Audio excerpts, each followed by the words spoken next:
Hi, this is Dyce Kimura. I'm a Fort Lauderdale and Miami guitar teacher, and today I'm going to talk about the topic of how to get good at playing guitar.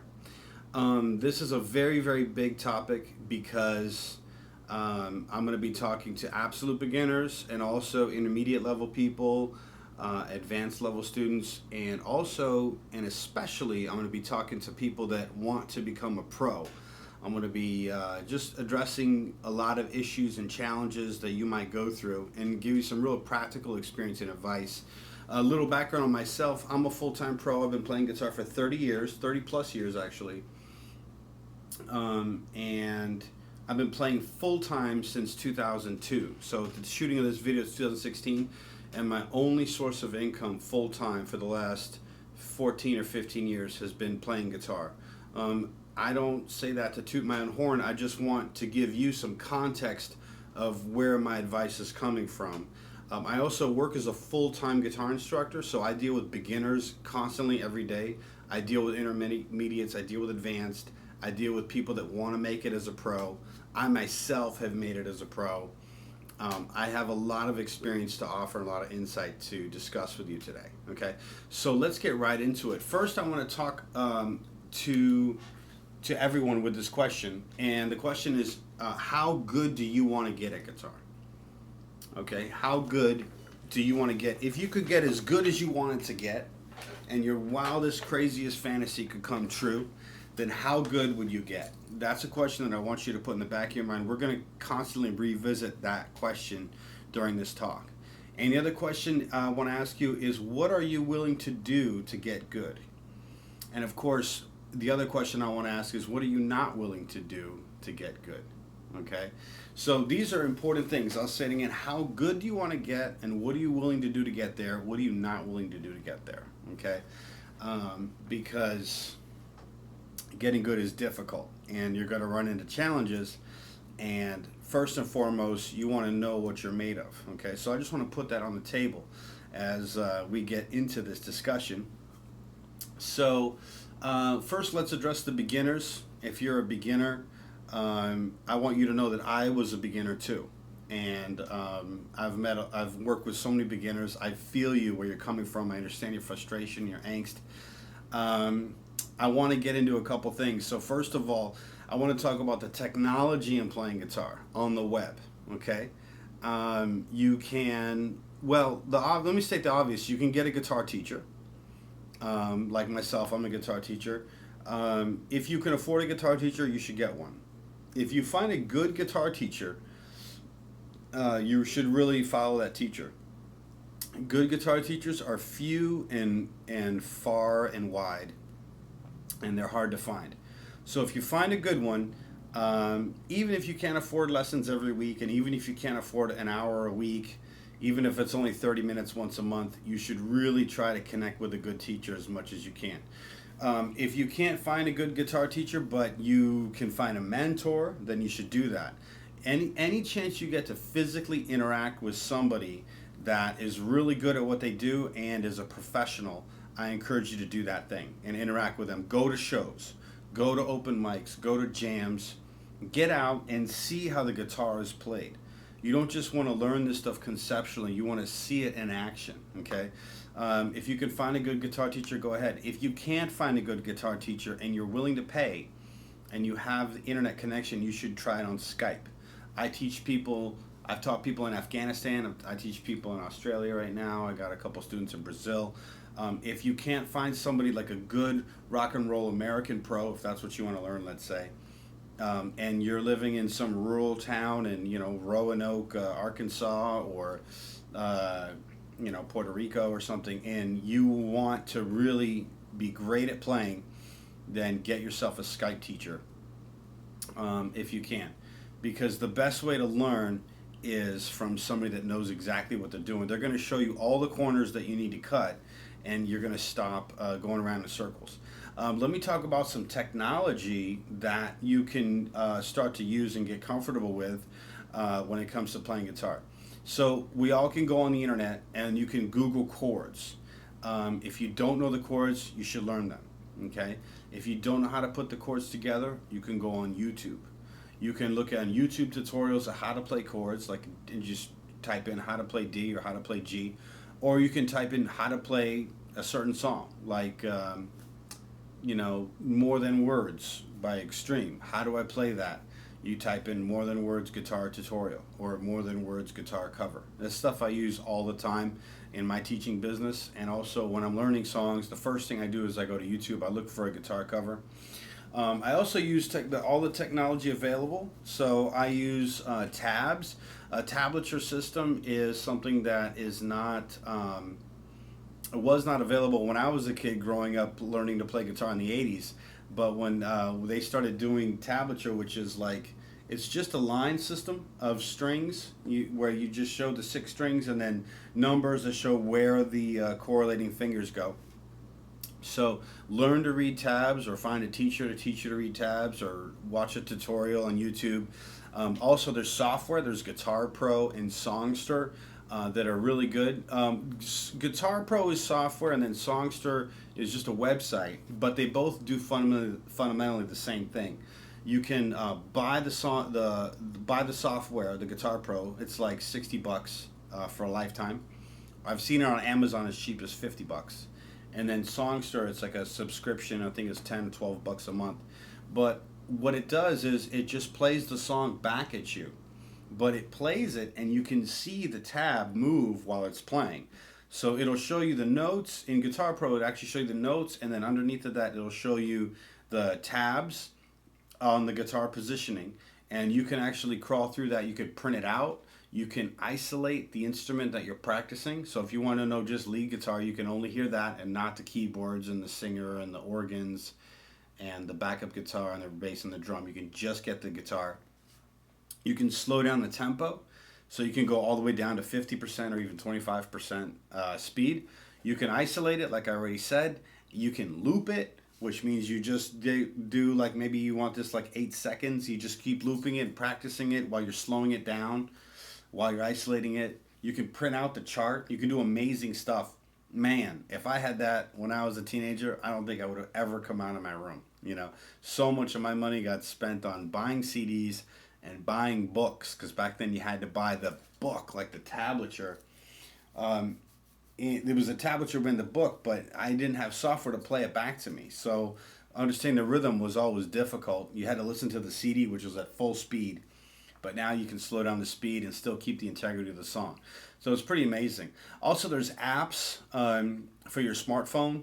I don't use any of them, but I have a couple of them downloaded. I know there's like a chord app I have for free, scale apps. There's apps that some of my students have that can actually take a song. It'll take an MP3 that's already in your phone and slow down the song without changing the pitch. And so if you're learning a song, you can use that. For me, that's kind of pointless because I use Guitar Pro or Songster, and that slows it down without changing the pitch as well. So it's kind of a moot point, but it's definitely something that you should do. And I just want to talk to you about the importance of getting guidance, okay? Because if you, let's say I've been playing 30 years, so let's say I've been playing for 30 years, but I'm just a little bit off in my knowledge or my ability, my trajectory, let's say. If I'm a rocket ship, my trajectory is just 1 degree off, okay? Of just one little thing. Maybe I never learned to play dotted eighth notes, or I never learned to do the backbeat. For years I struggled with that, by the way. But just one little thing that's like no big deal. Doesn't know how to do a backbeat, but everything else is looking great. And that little thing that's like not a big deal in your second year or 6 months of playing, but then you just keep perpetuating that mistake. And that one thing, that 1 degree off, actually in your trajectory, in your rocket ride, it actually becomes like this huge distance, right? Over 5 years or 10 years or 15 years, because it never got fixed. And so you went your whole playing life kind of actually even being defensive of your weaknesses and defensive of the areas where you weren't good. So it's really important to find a good teacher that'll teach you just enough to stimulate you, but also encourage you enough to feel confident that if you go to your teacher weekly, you're getting just enough victory in everything you're working on to feel confident or content and happy about your progress in guitar, but also there's just enough exposure to the unknown, and hopefully your teacher's exposing you to things that are making you uncomfortable, where you're actually out of your comfort zone and stepping into new rhythms and new chords and guitar solos and new scales and new modes and new ways of playing, new ways of thinking, different guitars, different amps, acoustic versus electric. I mean, there's so many areas that your teacher can start to stimulate you and encourage you in a way that's actually going to excite you. So hopefully you're getting that, and that the reality is this is too big of a concept to figure it all by yourself, especially if you're really, really serious about it. If you're really serious about getting good at your instrument and you don't want to waste your time or you don't want to waste your life, then it's going to really help to get some wisdom. By the way, there's some great courses. You can go online and go to truefire.com, and they have amazing courses on TrueFire. You can go to udemy.com. Obviously, all over YouTube is courses. I offer a couple courses at my website, dicekimura.com, for beginners, also for lead guitar. But there's courses all over the place. So it's a lot cheaper than lessons. Anywhere from $10 to $300, you can get, comprehensive courses that are going to help you learn to play and give you real guidance. Okay, so you should take advantage of that, man. I didn't have that stuff in the '90s and the '80s when I was learning to play. I couldn't get online, and I know I sound like an old man griping about having to walk uphill every day to go to school, but it's true. So take advantage of all that. And so I just want to talk about the way to learn, especially if you're learning online, or let's say you're learning from teachers. And maybe I encounter this a lot as a guitar teacher, by the way. I would get students that they've been learning for a couple years and they've taken a bunch of courses and they kind of learned a few things from YouTube stuff, and then they kind of figured some stuff out by themselves. And then they bought a couple of books, and then the books told them to do this and that and the other. So they kind of chased that for a while. But what happened was they learned a little bit about, sight reading, let's say, and they learned a little bit about eighth notes. And then, they got a course on scales, and they went and memorized like the F minor harmonic minor scale, let's say. And then they got on YouTube, and some guy taught them to play, Gloria or something, or some GCD song, let's say. And then maybe they figured a few songs out. Maybe they can play like, Lynyrd Skynyrd, Sweet Home Alabama or something. So they got all these hodgepodge of stuff, and none of these ideas are connected or interchangeable. Like it's not like, okay, this core foundation, let me build off that and learn one more thing, Instead, it's all like kind of spread out. And that's really dangerous because it doesn't give continuity to you. Okay, and why do I use such an extreme word like dangerous?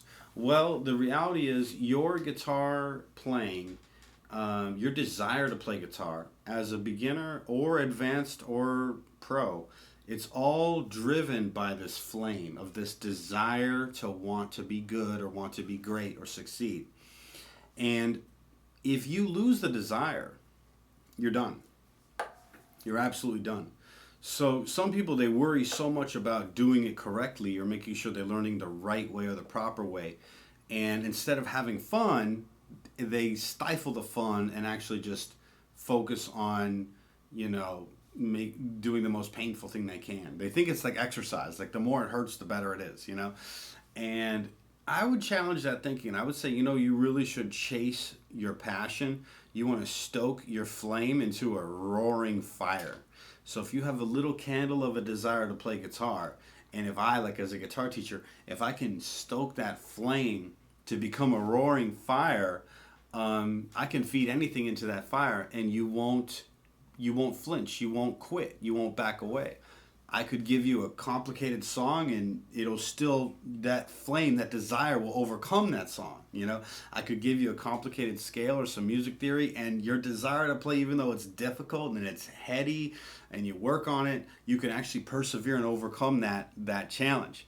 But the opposite is also true. If you stifle that desire or that flame with not having victory every week in your the things you're attempting to do, you're going to start to get discouraged. You're going to start like, man, I tried to learn this, I tried to learn that. And I see that all the time in students.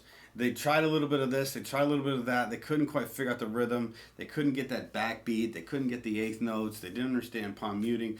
And they just tried. And it's been years now at this point, and they've spent all this money, thousands of dollars on gear and guitars and various teaching situations and books and courses. And it's like they're just hacking away, and it's just not happening.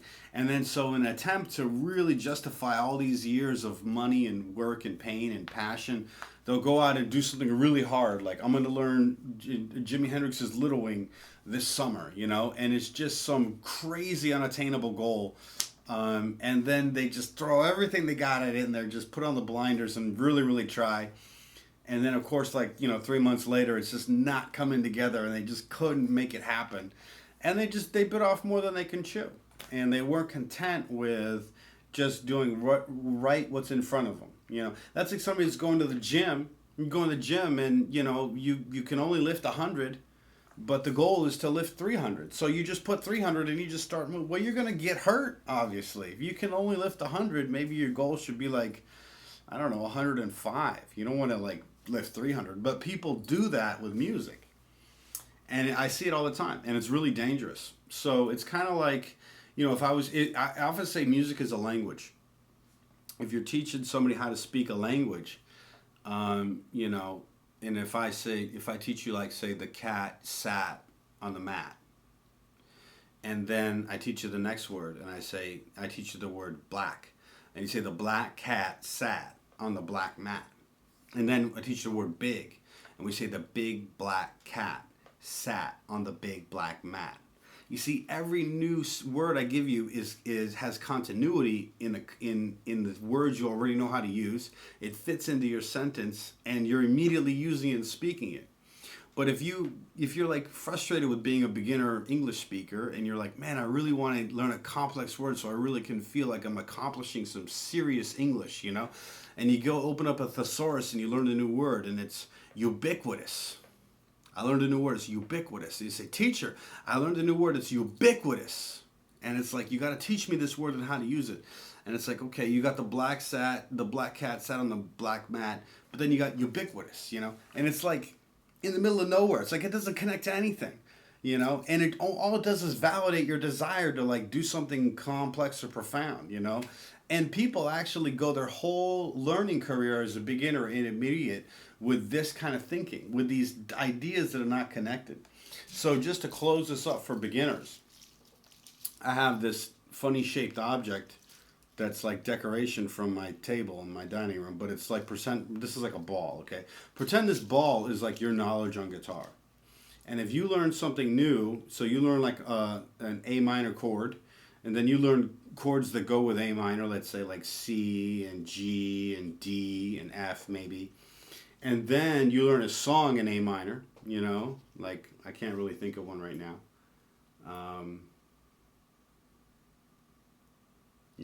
House of the Rising Sun. That's not really a beginner level song, but let's just call it that. Like House of the Rising Sun, it's in A minor.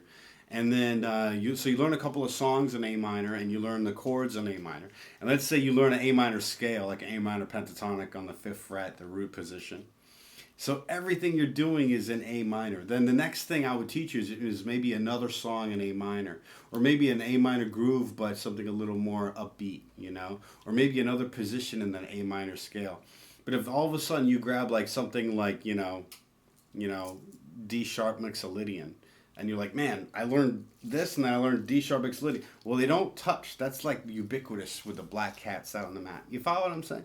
So if you're out there, and you're watching me on this video, and you're like, how do I learn? How do I navigate the internet telling me all this crazy stuff that I need to learn, and I'm just feeling overwhelmed by all this information that's coming at me 24/7. Well, just imagine you're playing as this ball, and just add, like I've shown you, one word at a time. Only accept things that you can really understand and know how to use. If it were a language, do the same thing. Music is a language, so learn things that pertain to your language. And that's how you're going to build a strong knowledge base that you know how to use everything that you're doing right now. And that's going to give you confidence and authority. That's really the best advice I can give you in terms of navigating through the wild, wild internet. I was going to say the wild, wild west, but something with www. Anyway, that's just a few pointers for beginners. I really want to talk about pros.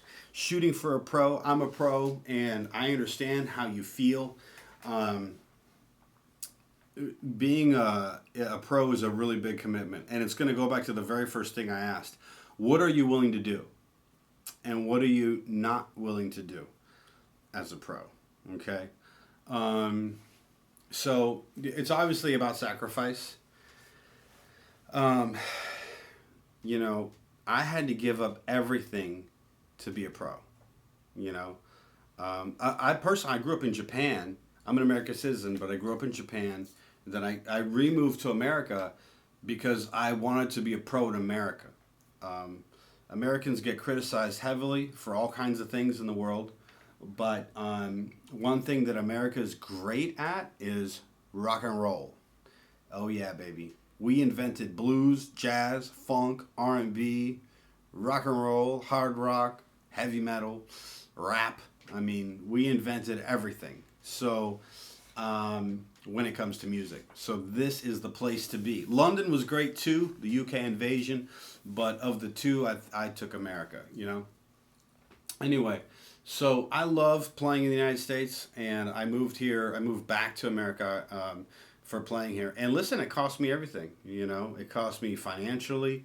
I lost my mother because my mother lives out in Japan. I lost my family out there. I was all alone, but I was driven and committed. So what are you willing to sacrifice? That actually becomes a really big deal, you know. So I want to talk about what Buddy Guy said one time in an interview. He said, if you're the best guy in a room, if you're like jamming in a room and you're the best guy in a room, you look around and you notice that you're the best guy, then you need to find a new room. That's what he said. And I interpret that to be, you know, if you're the biggest fish in the pond, then you need to find a new pond. Remember, the goal was never to be the biggest fish in the pond. The goal is to be the best version of yourself that you can possibly be on the guitar, if that makes sense. So that's something that you need to do. So also, I'm going to give you some advice that I got from Slash, and this is from a magazine. But in this article, they were interviewing like 10 different guitar players. I can't remember everyone, but I know a few. There was Yngwie Malmsteen, and there was Slash, obviously, and then Steve Vai and Joe Satriani and a couple others. But they asked him, what's the one thing that you would tell someone who wants to get good at guitar? What would you tell them? You know, if you can only tell them one thing. And they all had really good answers. Yngwie Malmsteen, he said that you need to know theory. You know, and then he said, because if you know theory, everything comes together. Okay. I'm a guitar teacher. I know a lot of theory. But at the time when I read the magazine, I didn't know a whole lot of theory. So I was kind of like, okay, that really doesn't help me. And then Joe Satriani, he said, you just need to follow your passion. You just got to really follow your heart.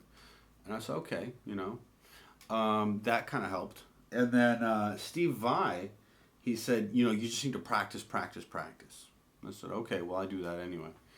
And then the one that really helped me was Slash. And he said, you just got to get out and gig all you can, man. And believe it or not, that piece of advice was the most beneficial for me. And why is that? Because Slash was saying, just get out and gig. And this is in the midst of being uneducated. Slash was pretty uneducated musically. Being underfunded. You know, he was broke and homeless when he cut Appetite for Destruction. But the thing is when you're in the middle of the battlefield, you start learning how to fight. When you're in the scene and you're actually gigging, you're not just learning concepts in your bedroom. You're not just downloading courses off TrueFire. You're not just taking lessons. You're actually out there on the scene playing for people. And you're playing with people. You're playing music, which is songs about people and humanity, by the way. and then you're playing with people, and then you're playing for people. So all of a sudden, everything that you're playing starts to materialize and come together. This is really, really important. This will give you the bird's eye view to really understand what's important, because you have to fight to keep the main thing the main thing. There's all kinds of distractions as you're coming up on this scene. They're going to take you away from the main thing. What are distractions? Well, one distraction could be girls, or for guys it could be, for guys it could be girls, or for girls it could be guys. But, having kids, and, it's funny because I have two kids. Actually, me and my wife have a third kid on the way now. But my guitar teacher, when I was 16, he said, Dyce, don't be having a bunch of kids all over the place with just strange random women. I said, well, why is that? And he said, you got to be really careful, So you start having kids, you're going to have responsibilities. You start having financial responsibilities and obligations and duties to raise these kids. You're not going to be able to tour. You're not going to be able to work. If you were keeping your overhead low, you keep yourself out of debt, you drive a little humble car, you rent a little apartment, and you're ready to tour. You're practicing, but you're ready to tour.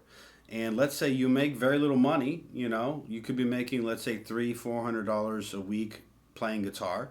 And then you had to make ends meet by, working at Pet Shop Boys, or, cutting lawns on the side or whatever. But you scrape by with $500 or $600 a week, and you can actually make it and scrape by and make a living, having a humble life, and you could get pretty good and get ready to have more success, But if you pick up more obligations, like having babies, then you could end up getting screwed.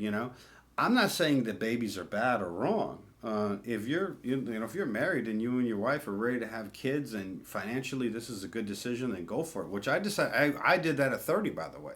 After I was very established in my professional career, I got married, and after I got married, I had a couple kids. And so now when I need more money, my wife says, go play your guitar. We need more money, because I'm an established pro. It's the only way I make money. So if I need to make more money, my wife is like, yeah, go play the guitar and make me money. You know what I'm saying? She's not like resenting me saying, oh, you're going to go play guitar with the boys on the weekend. I'm working 3 jobs, and, we haven't taken me on a date in 6 weeks. You know what I mean? It's not like that. It's like, no, go play the guitar. So I'm set up right now to play all the time, So I had to sacrifice, by the way. And I want to talk about that. I mean, for instance, relationships. And I'm not telling you what to do about kids or relationships or anything, but, if you're chasing all these relationships, and if you're just in a relationship for the sake of being in a relationship, maybe you should focus on the guitar. If it's not true love and you're just wasting time, or just, trying to have a little too much fun, listen, focus on your guitar, Don't worry about, trying to get what's her name's attention.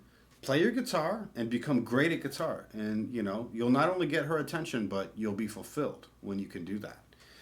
So that was a mantra for me. I not only gave up my home in Japan and all my connections and childhood friends and lived my mother and everything. And then financially, I came to America and I shaved my head and became a mover and did whatever I had to do to survive until I could make it as a full-time pro. I went full-time in the first 2 years. And that brings us to the next topic.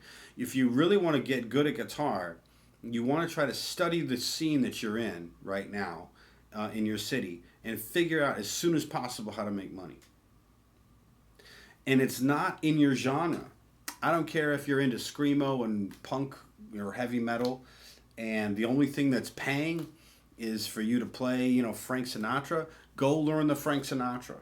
If you're really going to be a true musician in the truest form, and you're not already a bona fide superstar artist, then don't put up any walls or defiance or ego about what you're going to do and what you won't do.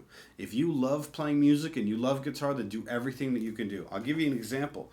You see Hendrix on the wall behind me. I came here loving Jimi Hendrix and Stevie Ray Vaughan, and I wanted to play blues rock. And for whatever reason, I came to Miami. It's a long story why I'm in Miami, but I'm here. And people in Miami love Bob Marley. So I started getting jobs playing at restaurants for happy hour And, there's, hundreds of singer guitar players around town, so I had to do something to be unique and have a niche. And so I decided to go and I learn a bunch of Bob Marley songs. So I only played Bob Marley. So I was the guy that get booked, and I would say, yeah, I'll play Bob Marley. That's what I do. And Bob Marley, I love Bob Marley, by the way. And I fell in love with Bob Marley after I had to learn to play his stuff for work. Then I was like, man, I love Bob Marley, but it wasn't my first choice. Not because I would not like Bob Marley, just because I didn't get exposed to Bob Marley. So don't limit yourself with what you think you know about yourself. Be open to whatever, but the most important thing, like I said, is get into real gigging situations where you're making money at your craft. Why is it so important to make money at your craft? For many reasons. First of all, it's going to ground you and anchor you in the scene. You're going to start to know what your going rate is. You're going to start to know what people want and what people are willing to pay for. And you're going to become very good at giving off polished results. A pro can deliver on demand. Okay? Nobody's asking you what your favorite band is. They just want you to play what they want and play it now. Okay? And there's a lot of maturity that comes with being able to do that. That's going to be necessary, whether you end up doing your own stuff full time or you end up being a cover guy full time. But you always want to be able to fall back on being able to make a living for yourself, even if your solo album doesn't sell. Okay. The other reason that you want to start making money is that if you are making money playing music, even if you don't like what you're playing, but it's the only way you can make money, look at the alternative. So let's say you spend 8 hours a day playing, teaching. Let's say you were teaching a 9-year-old how to play, Miley Cyrus or something, God forbid, right? In my early days, I actually did have to learn that whole Miley Cyrus album, her second album, the Hannah Montana. Oh my gosh. And it was a humbling experience for me. I was struggling financially, and I had a client, and he was a good client, good paying client, and then he wanted me to teach his daughter, and she wanted to learn Hannah Montana. And I was like a bona fide rock and roll badass. I mean, I had tattoos, I had long hair, I was like, rah, and I'm here learning Hannah Montana and teaching it to what's her name. And I had to because I had to pay the rent, Humbling experience, but it was good. It was good. And now I don't have any resistance. You want to learn Taylor Swift? You want to learn Selena Gomez? Bring it, I actually, because I'm kind of a higher level pro, I actually don't take on work like that anymore. But I was able to mature through that and then now become more exclusive. You know what I'm saying? In other words, I passed the test. There was no resistance in me to be like, I'm above that. Try not to do that. And the alternative, if you're not making a full-time living playing, what are you doing? You're working at the gas station, or you're working at Publix, or you're working at the furniture store, you're cutting lawns. You're doing something that's not music. So I'm getting better and better and better at playing guitar, and I'm getting paid for it. While someone else that maybe had too much ego to learn that stuff, now they had to invest their time in something else that actually took time away from their craft. And so they started going down in their guitar skills while I went up. You follow what I'm saying? So I never looked at it as a waste of time. I really didn't. I looked at every experience as something to benefit from. I want to talk about bands. Get in a band. Get in as many bands as you can. At one point I was in 5 gigging bands, plus doing lessons, plus doing rehearsals, plus doing shows, plus doing solo gigs, plus doing writing sessions. You better believe it. Plus, buying instruments and buying gear and getting it repaired and maintained and just running all over town like a chicken with my head cut off. But I loved it. I still do. I love to play, and I love the exciting life, and I love all the people that I get to meet. Get in bands. It goes with the Slash thing. Gig all you can. Get all the experience you can. Even if and if you're just starting out, I'm talking to you. If you're watching this, you're probably not already a pro, so I'm talking to you. Don't be so sure about what kind of music you like or you don't like. Just play it, If there's action to be had, get the action, I'll tell you a little about myself. Again, on the Bob Marley kick, well, I needed work, and there was a band that was hiring, and they were hiring on South Beach, and they wanted reggae. They were a reggae band. And I knew the club owner, and they knew me, and they want to hire me. And they were like, "We want you to do this reggae thing." And listen, I had no experience playing reggae, and I don't even like reggae, you know, because there's not big guitar solos in reggae. I was all about the big guitar solos. But I got in this band. I was the only Jamaican guy in the band. Turns out it was my favorite. I mean, I had the best time ever playing with these guys, and I love reggae, man. I love it, love it, love it. I love it. I don't know if I mentioned how much I love it. It's just, if you really know how to dig into that groove, oh, it's so infectious. And I remember I had a great time. I went to Jamaica and even listened to some great reggae out there, some amazing reggae. So I'm a huge reggae fan. I ended up being a huge Bob Marley fan and a huge reggae fan, and I just love it. I love to play it. I love to teach it. I love to sing it. So who'd have thunk it? I guess I didn't have it all figured out, even though I felt very strongly about it at one time. But I learned something from it. And so you can learn something from playing jazz. You can learn something playing salsa. You can learn something from playing pop. One thing I've learned from teaching pop songs is that a lot of them have amazing chord structures. I'm a rock and roll guitar player. I remember I had to teach a Britney Spears song. This is when I first got started as a pro. Like, I'm telling you this is my dirt, folks. This is like my most embarrassing moments as a pro. But I had to teach, I remember the song. It was Oops, I Did It Again by Britney Spears. Actually, Britney didn't actually write that, but she sang it. And I remember just the embarrassment of having to play it and learn it. But after I learned the chords, I was stunned at how amazing those chords are. Those are some really sick chords. And I was like, man, I never thought that chords could be so cool. And so I started really studying pop music. And the chordal structures can be amazing. Because I was a rock guy. I was like E, G, A, and then C, D, like Voodoo Child, that was all I could do, And so everything was about this guitar solo, and the whole song would be building up to the solo, and, it didn't have character. And then I'm learning these pop songs, and I remember that humbled me, that Britney Spears stuff. Anyway, it's definitely enough about her. But, actually I do want to talk a little bit more about Britney. I remember in 2008, I saw a video of her with a shaved head, and she was like hitting the windshield of a car with an umbrella, and she's like screaming at this guy in the car when she had her shaved head and like tears running down her face. And let me tell you, this rock and roll music scene will chew you up and spit you out. Okay? And I watched the best of them go through it. I've gone through stuff myself, so I looked at Britney go through that. No judgment here, folks. I look at her now. She's a mom with 2 kids. I haven't seen her in the papers in a bad way recently, so I'm assuming she figured some stuff out. And I give her props. It's really hard to deal with the mooches and leeches in the music business, and it's really hard, and to deal with her issues. She had drug problems, and I had problems with drugs and alcohol in the past. It's not easy navigating this thing, and sometimes people are really talented, but they'll get taken down because they can't figure out how to deal with all the self-destructive forces in the music business. So you're dealing with wisdom and who to become your friend, who to not let become your friend, when to say no and step away from dysfunctional or destructive situations. You know what I'm saying? These are all forces. Look, I mean, like, it's 2016. It's May in the shooting of this video. Prince just died because of an opiate overdose. And so did that guy.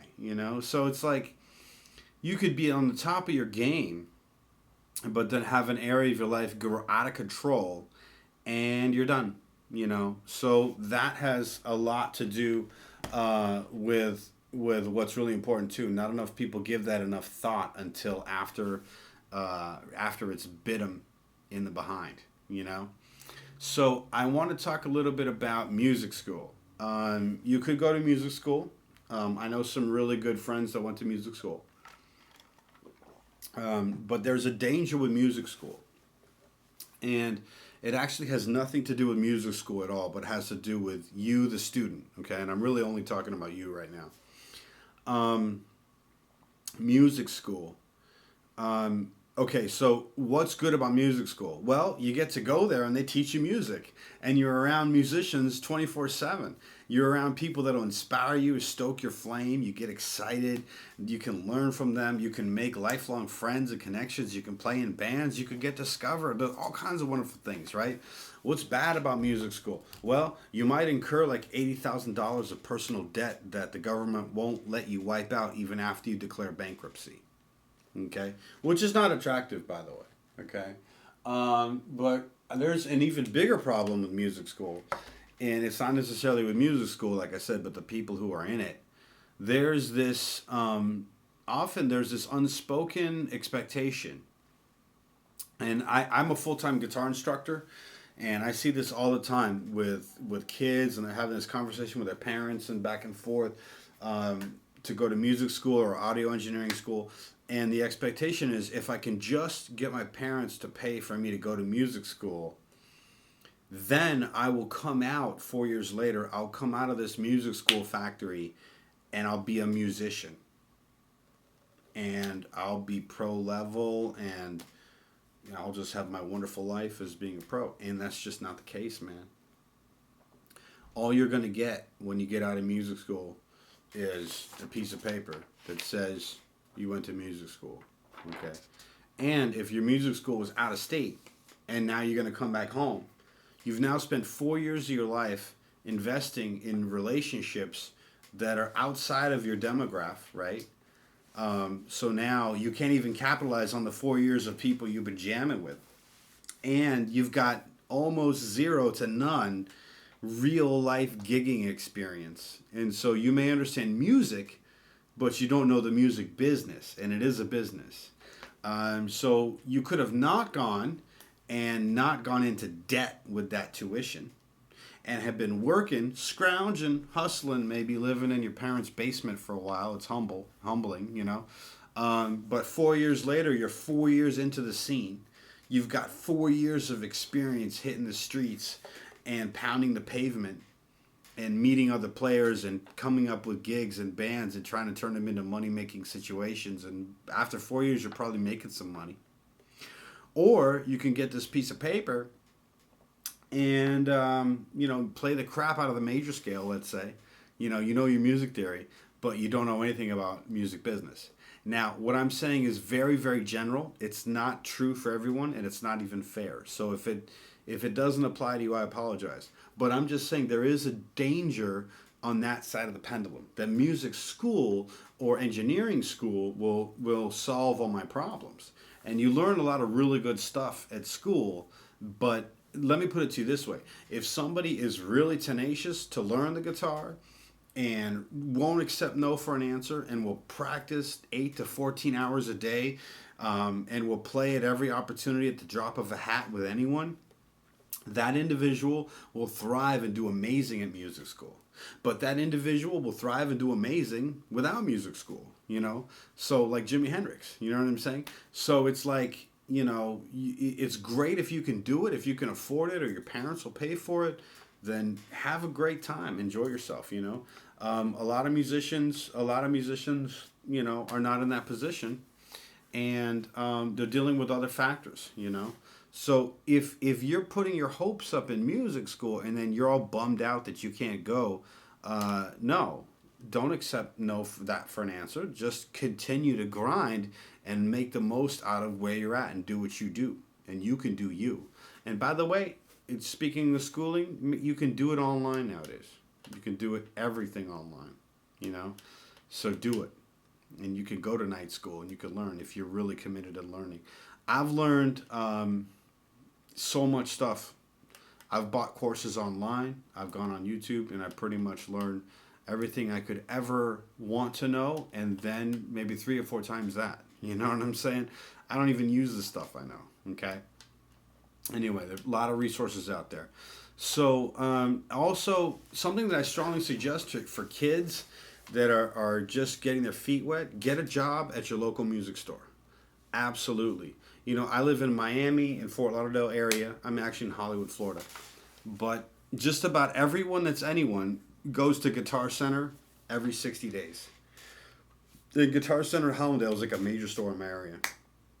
But that store, I'm talking about everyone and I'm talking about all the big name pros and Grammy Award winning artists. I have seen so many big time musicians there and producers and engineers and in Guitar Center. Just in 60 days, just about this whole city of musician pros just at one point walks through those doors.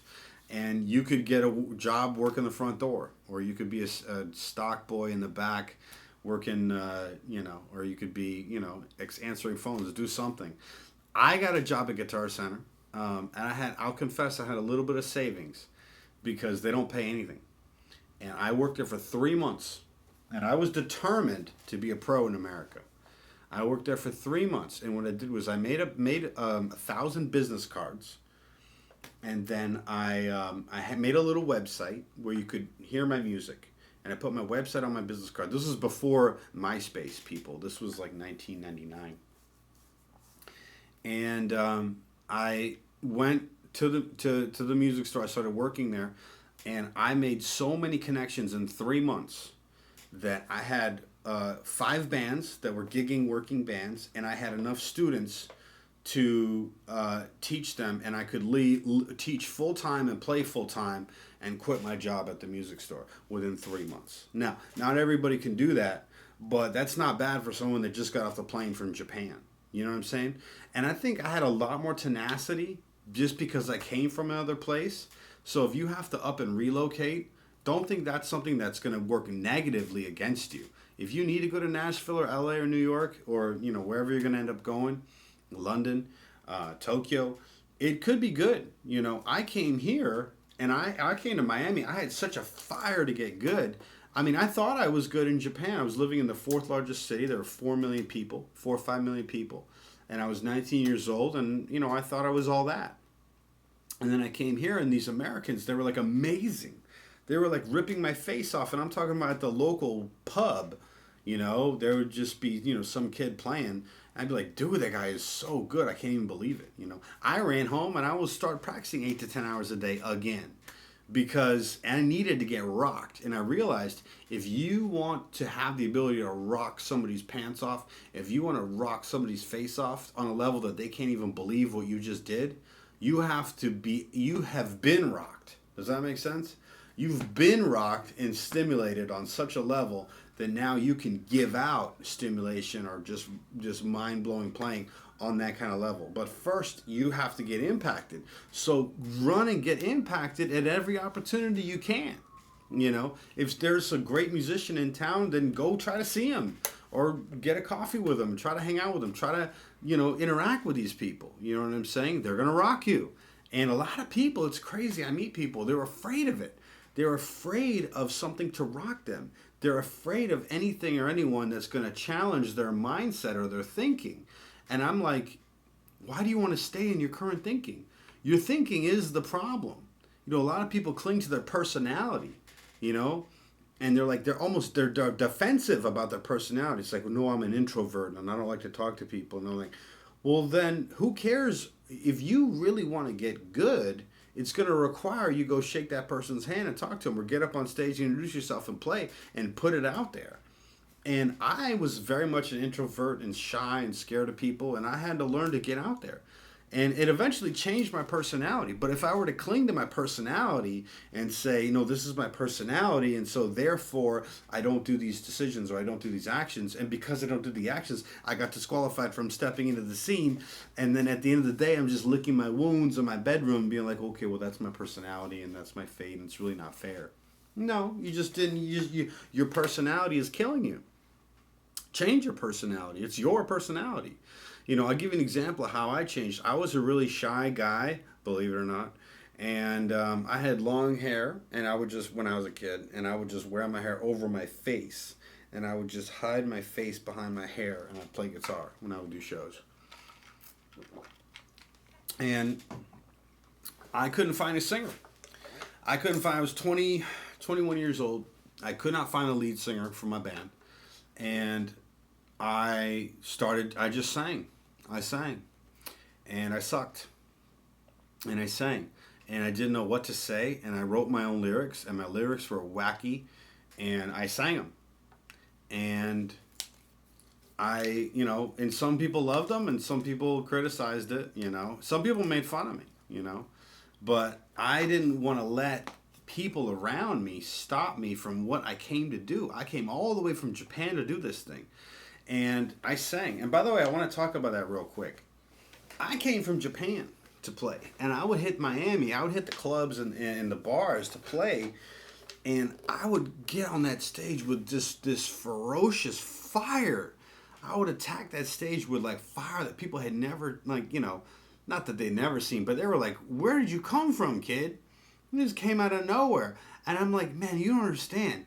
I have been waiting for years and saving my money to be here. I rode on the jet plane for thousands of miles to get here for this one thing, to come out in the middle of this little sleepy town in the middle of, I don't know, Homestead or something, and sit and wait for 2 hours to this open mic to then get on stage and play my 2 songs on that old telly that I had to borrow. But when I did it, I gave it all I got because this was my moment. I came all the way from America to do the exact thing I was doing in that bar. You understand?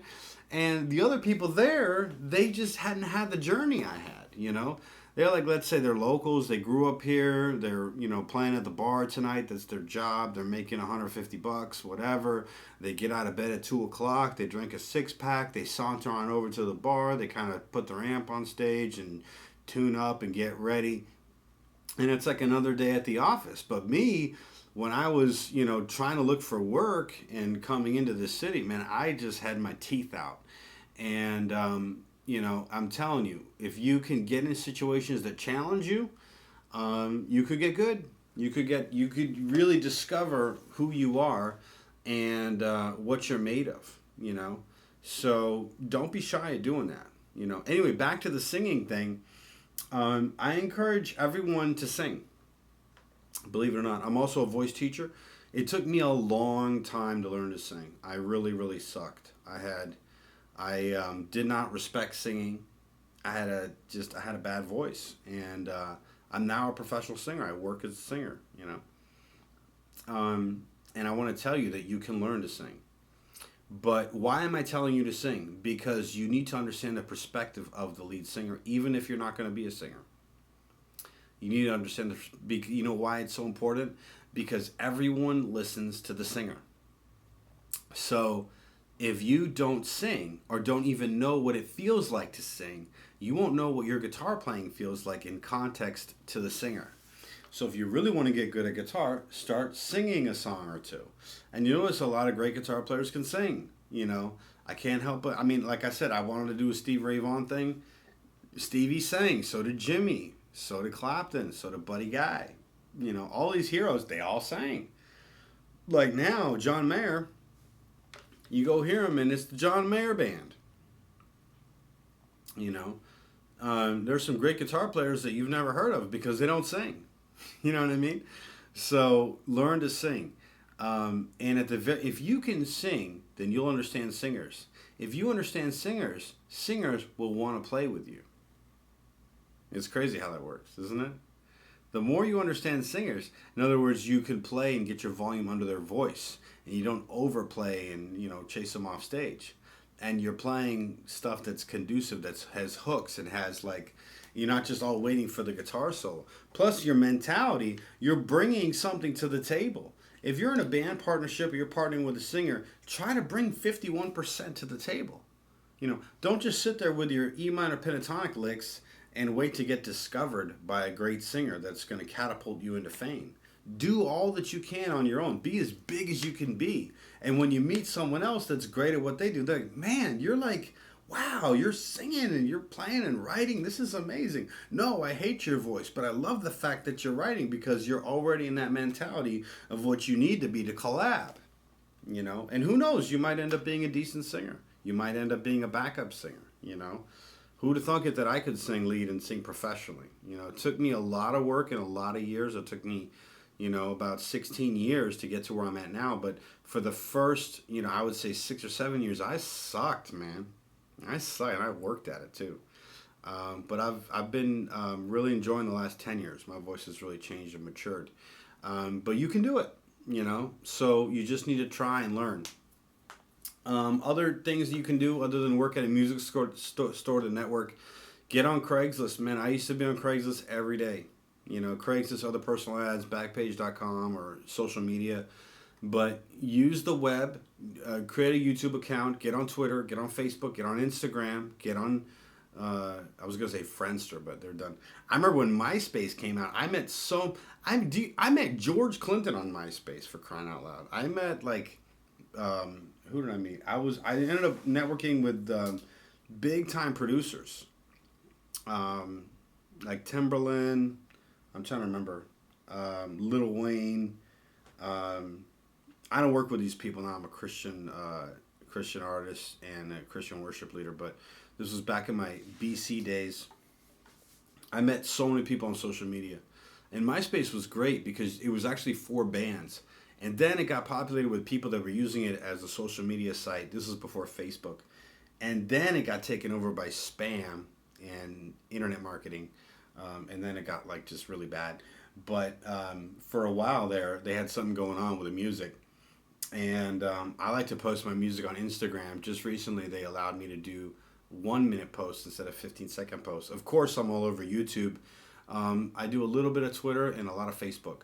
But you know, get on social media. And if you don't, I meet so many musicians, they're so overwhelmed with just learning scales and chords and songs and gigging that it's too much. They don't want to learn the technology. And that's to their loss. You should really, really learn the tech. Like I said, you need to like get work and start making money playing music. The more money you make playing music, the better you're going to get at music. Does that make sense? The more money you make playing music, the better you're going to get. And also, the more you learn tech, the better you're going to get. Get a website. Learn SEO. Building backlinks. Start blogging. Make YouTube video covers of your favorite stuff or videos of your stuff. And give it away, folks. I mean, it's not the 90s anymore. Everyone can get everything for free. I see this from artists all the time. They'll put up a video of themselves of like their latest video that cost them $5,000 in the studio, and they'll put up 1 minute of it, and then they'll say, download the rest at this link. Don't be ridiculous. You're an amateur or semi-pro. No one's ever heard of you or your music, and we're not going to go to your link and buy it. Give it to us for free. If I really appreciate it and I become a fan, I will support you. And you need to create platforms that I can support you. Make donate buttons on PayPal, and you know, make a GoFundMe account and sell T-shirts and sell higher quality music. Have the lo-fi quality stuff on YouTube, and then sell the high quality stuff in album form. Give people a platform to be able to support you full time. But don't be so naive. This isn't 1995, okay? This isn't even 2005. This is 2016 when I'm making the video. A lot of you may be seeing this video even later. But give your stuff away for free, or else people won't trust you. What you want is to create real fans and super fans that are going to follow you every move. And withholding stuff is not a way of doing it. Figure out a way to monetize what you're doing, but give away your music. Absolutely. And that's great, you know, because, you know, I know that, you know, Napster and everything called the big revolution, but it's happening, people, and you cannot stop it. Talk about tech. I mean, I really don't have to pay for anything. I can rip everything off YouTube. I can rip everything that I see with software on my Mac, like Voila, and there's all kinds of stuff. You know, I use for chords, I'll learn chords off tabs. Certain sites lock it down with passwords like e-chords. Even that, I can go in and do screenshots and just take it and print it out. I mean, there's no way to really stop a tech-savvy person from getting whatever they want for free. So learn the rules. Don't be pissed off about it. Learn the way the internet is nowadays, and there's still plenty of opportunities to market and optimize and create a business. And by the way, I want to say that word business. I want to stress it to you. If you're going to be a pro musician, you are in business. And if you're a pro musician, I want you to know that the IRS sees you as a 1099 sole proprietor, or a W-2 is what I fill out. You're in business. You may think of yourself as all artsy-fartsy and you don't want to talk money and stuff. No. You're quoting people. You have an hourly rate. you're giving out quotes for, maybe tabbing something or songs you're writing. There's going to be, and quotes for you to perform for a certain night, or what the cuts the band, how much do you cut the and sound engineer, what it costs to rent the PA, how about to rent the truck to get the stuff to the show. I mean, this is all math, this is all business. Embrace it, folks. This is a business. And the better you get at doing business, the longer you'll survive. And don't get turned off by that. Because if the sooner you embrace the fact that you're in business and you need to get good at business in order to succeed, the better of a chance you have at having a good career. If you strike it rich and you're like the next Ed Sheeran, that's great.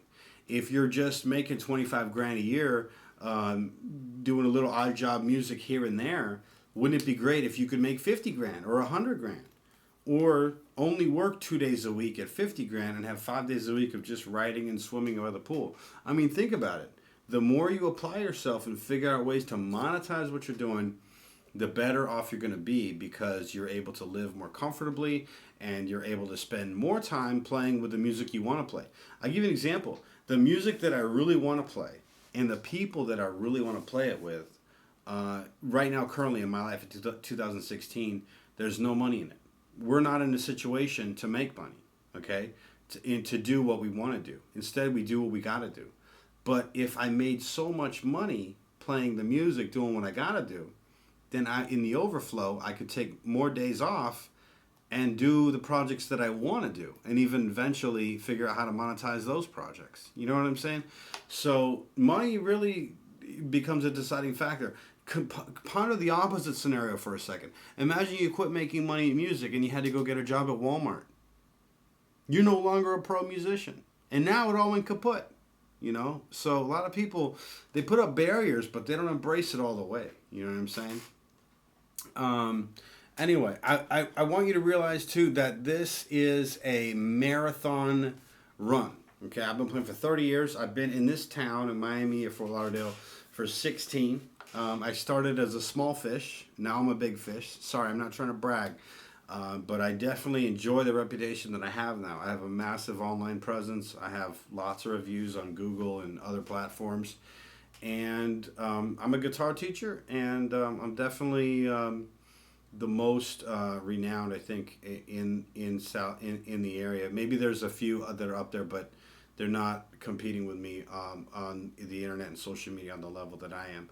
And I'm not saying that to toot my own horn, but I'm just saying that to you so I can establish some credibility here. Obviously, you've heard of me if you're even watching this video, but this is all really important. This is a marathon run. And the way that I got to where I'm at is that I started valuing relationships and people. You understand that you live in this city, and so does everyone else. And the people you love live in this city, and they're not going to go anywhere, probably. They're going to be right there with you. And the people you hate are right here, and they're not going to go anywhere. So quit talking bad about people and quit doing stuff to hurt people. Mind your own business and build up your music and encourage other people. You know what I'm saying? Eventually, the cream rises to the top. I came in as a guppy, and nobody had ever heard of me, and nobody cares. Now, a lot of people have, they know what I'm about, and I make a good living doing what I'm doing because I've put in 16 consistent years. So it's hard for some up-and-comer now to just totally knock me off my horse. You understand what I'm saying? And somewhere you're in that totem pole. You too. And you're going to have your day too. If you keep doing the right thing, you're going to build a reputation. You're going to build a clientele. You're going to build a legacy. So you want to be able to really see things, the maturity of seeing the big picture. Never mouth off the people or just be really careful about how you interact with people, knowing that they're not going anywhere and they all know people too, so you really do thrive off your reputation. Anyway, let me take a look here, see if there's anything else I wanted to cover. I think I covered everything, and I definitely talked about a lot of stuff, but please ask me questions in the comments section. I read all my comments and I answer all the best that I can. And, just really try to enjoy it. Chase the fire, chase the passion. That's the best thing that I can tell you. You know, get out and gig all you can and try to do what you love to do. At the end of the day, what's going to motivate you is your love to do it. And by the way, one last thing. I saved the most important thing for the end. Music is not about music. Okay? Yes, there are notes and there's triads and chords and scales and modes and music theory, but it's really not about music. Music is actually about people. Music is made up of songs, and these songs are lyrics, and the lyrics are sung by people. And the lyrics are about people. They're about you, and they're about your life, and your perceptions, and your feelings, and your reality, and your desires, and your hopes, and your dreams, and your heartaches, and your heartbreaks, and your joys and your tragedies. And then you are a person and you're playing with other people, and there's issues there, and there's relationships there, and there's love, and there's hate, and there's all kinds of stuff. And then you people are writing and singing these songs about people and humanity, and you're playing for people. So it's all about people. So learn how to really love people. You got to learn to love yourself. You got to learn to love people and delight in people, to enter into their pain and to into their joy. That's what it means to be a musician. People look up to musicians because you're channeling humanity. You know, we're the opposite of most people. Most people live their life in a way that they don't have to feel pain. They want to protect themselves from pain. They want to make enough money or be sexy and good looking and have a nice enough car that everyone thinks they're cool, and have a nice house and have enough fire insurance so that they never actually have to feel pain. Because and in doing so, they're actually building themselves up to be invincible. They're wearing expensive suits and putting on makeup and fixing their hair and putting on nice shoes. And they're just, you know, they're all, how you doing? Oh, I'm doing fine. How are you? I'm doing great. You know, it's all about being powerful and presenting yourself in your best possible light, and never really opening up about what really makes you tick or what really breaks your heart, until they get alone in their car and they put on their favorite song and that blues just jerks a tear out of their eye. But you're the blues guy. You're the guy playing on the other side of that thing. You're actually the guy living life, and you're the opposite. You're like actually wearing your heart on your sleeve. You're on stage, you're crying in front of people, living your life out. Who knows? Maybe you're like Britney Spears with the umbrella hitting the car with a shaved head. You might have your day. You might have your turn, and hopefully you do. You know, my old guitar teacher, man, he said, go out and fall in love and then get your heart broken. I said, why would you tell me to do that?